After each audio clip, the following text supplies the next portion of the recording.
Yo, what is going on YouTube? In today's video, we're going to be going over the best settings that you need to be using in Call of Duty Modern Warfare. These settings also work in Warzone as well. As soon as we finish up with this nuke, we're gonna hop right into the settings right away. We're gonna be going over everything today, guys. In today's video, there's gonna be 5 huge settings that you absolutely need to make sure you're using. If you're not using these 5 huge settings, chances are you are underperforming. You could be doing so much better. And I just made some changes to my controller settings as well. You guys are definitely gonna want to give this a try. If you happen to find anything entertaining or informative today, please do make sure you guys absolutely smash that like button, smash that subscribe button, and come join the Discord, man. We're pulling up on 2,000 members in the Discord. It'll be linked in the comments down below. So hopping right into the general settings, guys, we're gonna go through everything as quick as possible. These settings are for PC and console players. Console players, you might not have every setting, I apologize, but we're gonna start from the top at general, and then we're gonna move our way over. Field of view, now if you're on controller, you actually want to cap this at 110. You don't want to use the whole 120. That's what professionals do. So whether you believe me or not, like basically leave it at 110. That's what professionals do. They believe they lose aim assist after that. Brightness, I turn it down just a little bit. 48 seems good.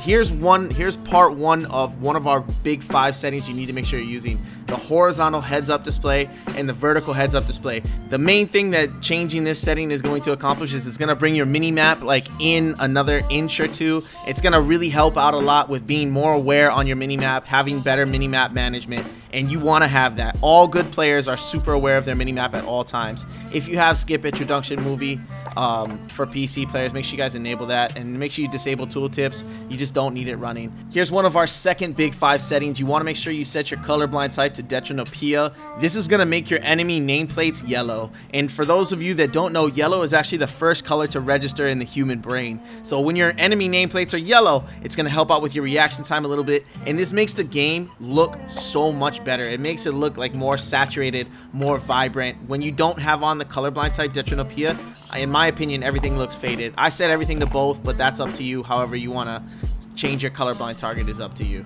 Here's the part 2 to our minimap management. You want to make sure your minimap is set to square. Call of Duty is a game based off information. The more information you have, the better. Square just gives you more view on the minimap. Make sure you're not using circle. Circle is for bots. And then everything else on that page is all default.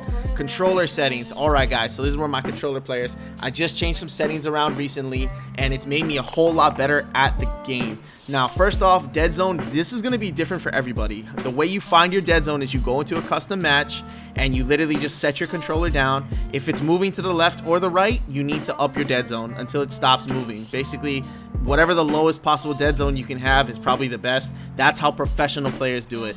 And then your horizontal stick sensitivity and your vertical stick sensitivity, again, we're going to be quoting professionals. Professionals play at 6.6 and 7.7. They believe that to be the best sensitivity, and it gives them the most aim assist. And high sensitivity is actually a crutch. When you're good at the game, you have a good map sense, you have a good indication of where the enemies are going to be coming from, you're not going to be flicking all over the place. Whoever in your head is the very best person at Call of Duty in the world, like in your head, I promise you they're not as good as Simp and Abizi. They use 6.6, 7.7. I would highly recommend you guys give 9.9 a try. This seems to be like perfect for me. I need a little bit more sensitivity than them because, you know, obviously our map sense isn't the same as them, and, you know, we have a wider map pool than professionals.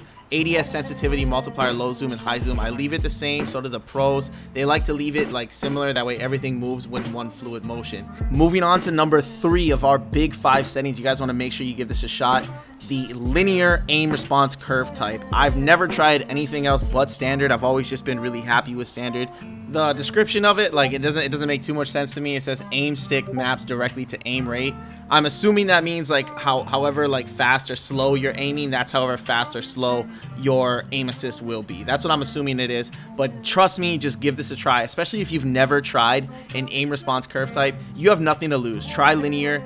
I instantly noticed a difference, and I instantly liked it right away. I do happen to turn controller vibration off. You want to make sure this is off. It actually makes your controllers last longer, and it's just an unnecessary distraction that you don't need at all. So make sure you disable that vibration. Aim assist, I do leave this on standard. Standard seems to give me the most amount of aim assist, which if you're on controller, let's be honest, you want as much aim assist as you can possibly get. Scale aim assist with FOV, I'm pretty sure that's the only PC thing. I disabled that. All this other stuff is pretty much default until we get to our movement. Slide behavior, you need to make sure this is set to tap. That's the only way you're going to be able to slide cancel. The way you slide cancel is by pressing slide, slide, and jump. And that's going to be really important because, you know, if you want to be a really good player, you got to have good movement. You got to be slide canceling all the time, or you at least got to have the movement down if you want to challenge people like going in and out of cover. Moving into number 4 of our big 5 settings you need to make sure you have down. This is probably the most important one. It will make the biggest difference in your gameplay instantly. If you do not have this setting on and you turn it on and you follow the instructions at the end of the video in order to get better using this setting, you're gonna instantly become like, I want to say at least 20% better. I promise you. Automatic tactical sprint is very underrated.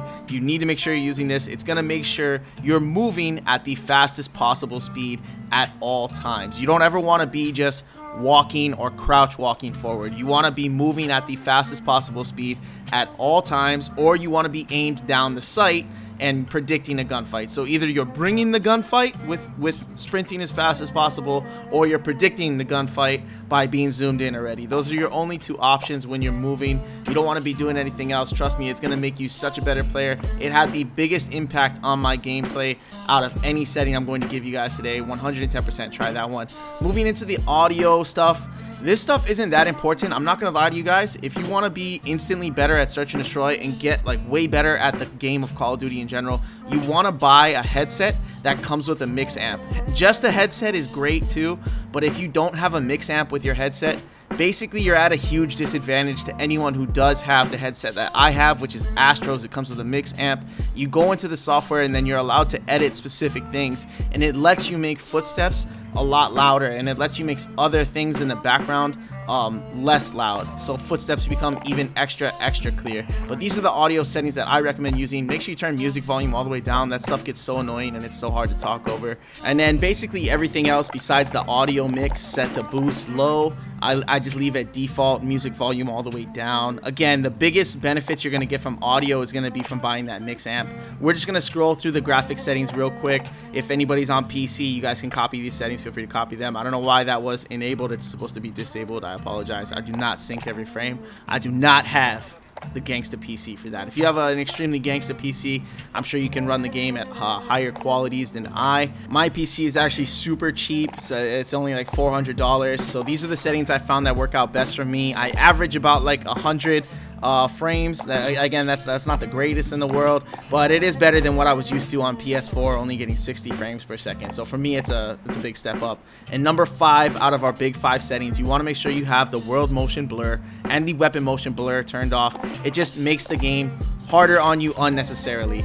Now, if you do not have automatic tactical sprint, the easiest way to get automatic tactical sprint down is you hop into a custom match, put on 5 bots, leave them on recruit or regular. That's totally up to you. Set their health to 200. That's also going to give you 200 health as well.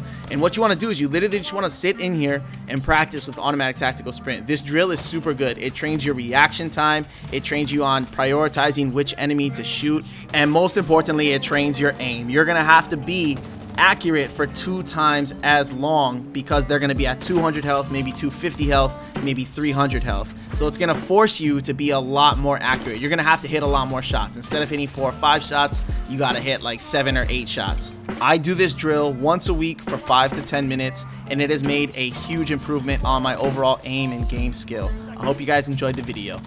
Send us home. I think I changed, bro. Cause when the bitches hear this, they're gonna be like, wow. Smoking gas, living fast, wearing velvet. Take a 4 or 5 to the pelvis. Steady money going around and let's help you. And the ladies Elvis. Smoking gas, living fast, wearing velvet. Take a 4 or 5 to the pelvis. Steady money going around and let's help you. And the ladies Elvis. Nasty, very fucking nasty. Come on my body, everything about me classy. Sandy's just probably got me sweating like a track. Pop a Viking dinner, then I put one in the ash. You a catfish, hey, do your dance. Manny's in her lips, maybe several bands. You a catfish, not like Instagram. When I hit stage, she was in a trance. I was in a rush, that phone, no time to conversate. I'm hustling off an Eddie pill that I just busted quietly, and I would cut up. She ever tried